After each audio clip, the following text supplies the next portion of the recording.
மலிவான உணவுகள் இருக்குல்ல, இட்லி, பூரி, பொங்கல், தோசை, மாமிசம், இந்த மாதிரி உணவுகளோட வாசனை கூட நீங்கள் அதை ஆர்வமாக முகர்ந்து பார்க்கக்கூடாது, மூக்கை பொத்திக்கணும்.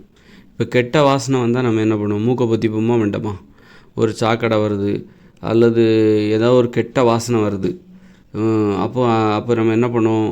மூக்கை பொத்திப்போம் தானே. எங்கேயா எலி செத்து கிடக்கும், அந்த வாடை வந்து அந்த ஏரியா முழுதும் அடிக்கும். எங்கேயா நாய் செத்து கிடக்கும், அப்போ எல்லோரும் மூக்கை பொத்திப்பாங்க, அதோட நாற்றம் வந்துடும். அதே மாதிரி நீங்கள் வந்து மாமிசம் வாசனை, எங்கேயா மாமிசம் சமைக்கப்பட்ட வாசனை, பிரியாணியின் வாசனை அல்லது கறி குழம்பு வாசனை, அல்லது இட்லி, பூரி, பொங்கல், தோசை, பிரியாணி, பரோட்டா, பழைய சாதம், இந்த மாதிரி கேக்கு, ஸ்வீட்டு, இந்த மாதிரி மலிவான உணவுகளின் வாசனை இருக்குல்ல, அது வந்துச்சுன்னா நீங்கள் மூக்கை பொத்திக்கோங்க.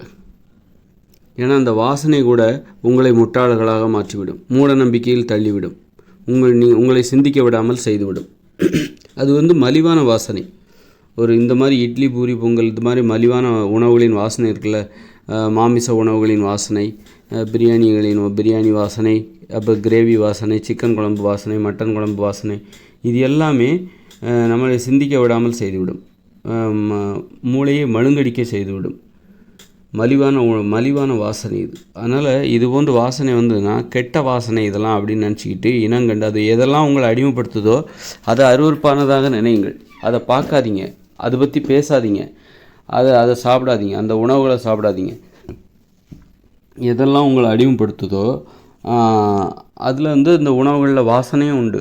நம்ம சாப்பிட்டா தான் அது நமக்கு தப்புன்னு கிடையாது. அந்த வாசனை இங்கே சுவாசிக்கிறீங்க, நல்லா ஆசைப்பட்டு சுவாசிக்கிறீங்க, அந்த வாசனை உள்ள போது அதுவே உங்களை அடிமைப்படுத்தும். அதை சாப்பிடணுன்னு உங்களுக்கு தோணும், உங்களை தடுமாற வச்சிரும், உங்களுடைய உணவு கட்டுப்பாட்டை கொஞ்சம் அசைத்து பார்க்கும் அது.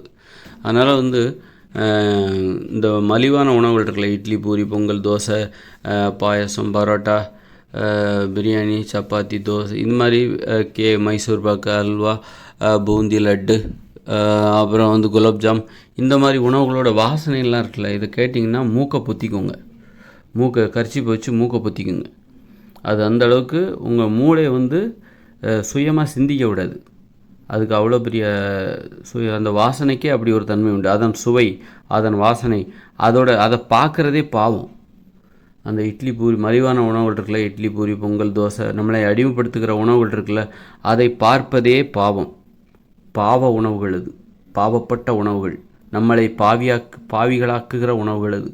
அதனால் அதை கண்டால் வந்து கண்ணை மூடிக்கொள்ள வேண்டும், திரும்பிக் கொள்ள வேண்டும், முகத்தை திருப்பிக் கொள்ள வேண்டும்.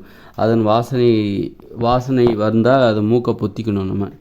அந்த மாதிரி அது பக்கத்துலேயே போகாதீங்க, விலகியே இருங்க.